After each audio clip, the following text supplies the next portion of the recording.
the Big Thumb of Corporatism left two of America's most iconic companies completely blind to their own missteps. What do America's tone-deaf twins, Pepsi and United, tell us about what's wrong with corporate leadership today?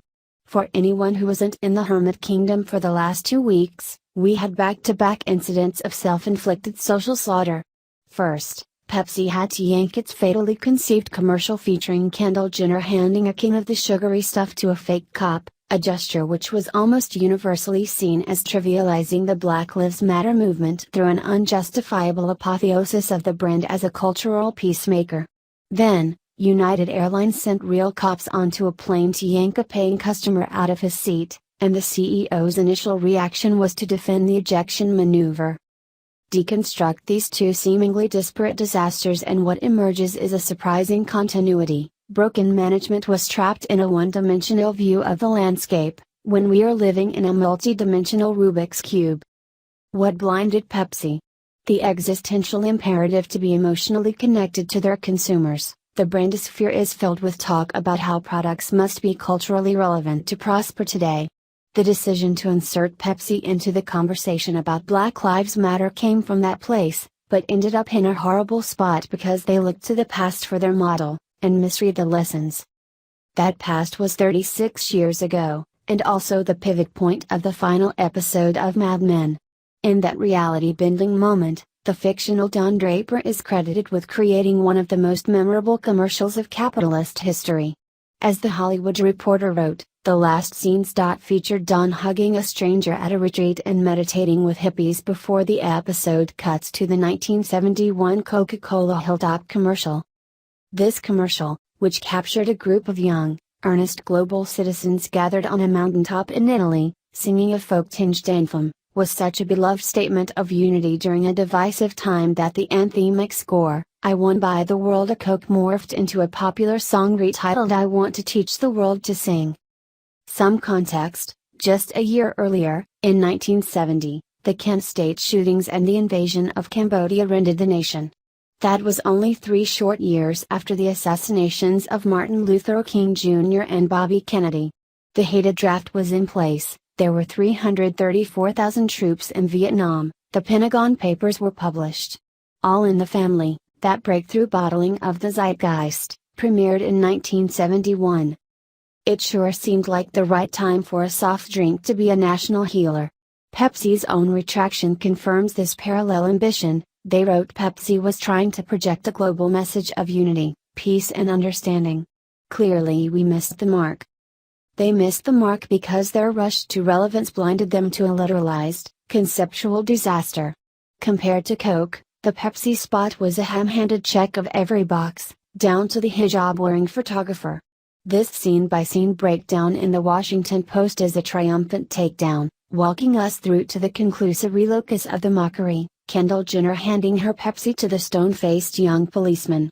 Which led to the most devastating response of all, a tweet from Bernice King, if only Daddy had known about the power of #Pepsi juxtaposed with a shot of her father being strong-armed by a state trooper.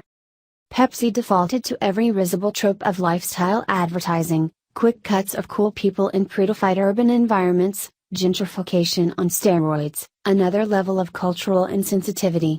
And the entire staging of the protest felt unbearably fake and inauthentic, just a lot of beautiful people in a celebratory mode, badly feigning political fire. They could have been on their way to a sample sale. Coke's spot was elegantly elusive, requiring no visual telegraphing. It was celebrity-free and modest. As Jeep Franzen wrote in The Science and Art of Branding, its meaning of universal brotherhood is immediately understood without any announcer proclaiming the obvious. It was a plaintive cri de coeur in a troubled time, a hymnal that well masked its commercial intent. Just how hard was it to anticipate the firestorm of criticism? Only management that feels threatened to the bone could be so scrupulous, and Pepsi's business is decaying in real time. Coke and Pepsi are facing a terrifying reality, is how Business Insider put it. Under that one-dimensional pressure, desperately seeking relevance wins over common sense. United's blindness came from a different kind of hyperfocus. When Oscar Munoz first defended his employees' actions after dragging a bloodied Dr. Dow off the plane, and then doubled down on that support, he was trapped in a disastrous recursive paradigm. He pitted his employee manual against his consumers. A zero-sum spiral to the bottom. Pepsi's leaders were unable to see out of their own relevance obsession. United's were locked in an obsession with process, unable to react to what everyone else saw was just plain wrong. Munoz finally struck the right chord in his belated apology, where he said that a system failure created a horrific situation where the company didn't provide the right tools or resources to allow United's frontline managers to use their common sense. In other words, the airline didn't liberate its employees to act humanely and intelligently. Which's all that matters.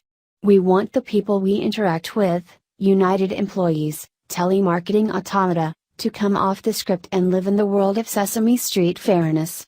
That's the same animating impulse behind today's populist surge. We don't want to be ground down by the big thumb of corporatism.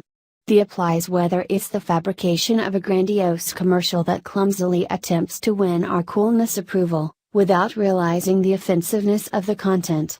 Or whether it's a WWE SmackDown example of bureaucratic brutality. This is one domain where nonpartisan rage prevails. Generalization alert: are we creating a generation of leadership who can operate fluidly and intuitively in this new multiverse, where you must unlearn, at least, half the things you're taught in business school, where 100 million people in China will view a video of combat in coach and crush your enterprise value because it's easier to express their frustration on United than Beijing? Do the people in charge understand they aren't talking to interest groups or clusters or cohorts but raw and ready individuals? Do they know how to create and assess a new calculus of consequences? I doubt it. There are real questions as to whether modern leaders, despite being surrounded by phalanxes of experts, or perhaps because of it, are well suited to succeed in this dimensional, crazy faceted modern world. Unfriendly skies ahead.